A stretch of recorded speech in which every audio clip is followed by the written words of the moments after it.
વડોદરાના કરજણ શહેરમાં નવા બજાર ખાતે આવેલા વડતાલના તાંબાના સ્વામિનારાયણ સંપ્રદાયના મંદિરે શાકોત્સવ ધામધૂમથી ઉજવણી કરાઈ। સવારથી સ્વામિનારાયણ મંદિરમાં ભજન કીર્તન સત્સંગ કરવામાં આવ્યો હતો। આ શાકોત્સવમાં મોટી સંખ્યામાં કરજણ શહેર તેમજ તાલુકાના હરિભક્તો ઉપસ્થિત રહ્યા હતા। બોલો સ્વામિનારાયણ ભગવાન કી જય। શ્રી સ્વામિનારાયણ મંદિર કરજણ દ્વારા આયોજિત દિવ્ય શાકોત્સવની અંદર આજે તમામ સ્વામિનારાયણ સંપ્રદાયના વડતાલ ગાદીના તમામ સંતો ભક્તોની આજે બહુ મોટી અહીંયા માનો મહેરામણ જામ્યો છે।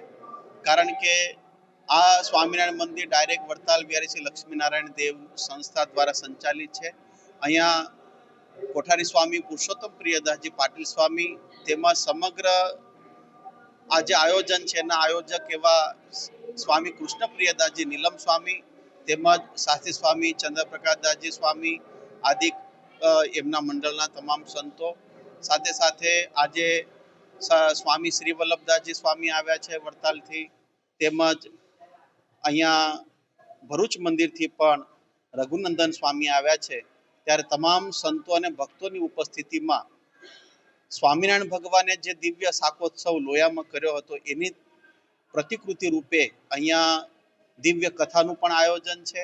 સાથે સાથે તમામ ભક્તોને કથા બાદ સ્વામિનારાયણ ભગવાને જેમ દિવ્ય શાકોત્સવની અંદર શાક અને રોટલા જમાડ્યા હતા એમ આજે અહીંયા સ્વામિનારાયણ મંદિર કરજણ દ્વારા આ દિવ્ય શાકોત્સવની અંદર રોટલા છે, દિવ્ય શાક છે, સાથે સાથે ઘારી અને કચોરી પણ રાખવામાં આવી છે। એટલે તમામ ભક્તોને જમાડીને જેઓ રાજી રહેતા હોય એવા સ્વભાવના જો કોઈ હોય તો કૃષ્ણ પ્રિયદાસજી નીલમ સ્વામી છે।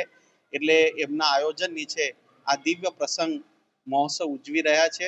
ત્યારે તમામ ભક્તોને આ દિવ્ય મહોત્સવમાં ભાગ લેવા તેમજ આજ એમને પણ દર્શન કરાવ્યા તમામ ભક્તો પર ભગવાનની કૃપા વરસતી રહે એટલું કહી વિરમું છું। જય સ્વામિનારાયણ।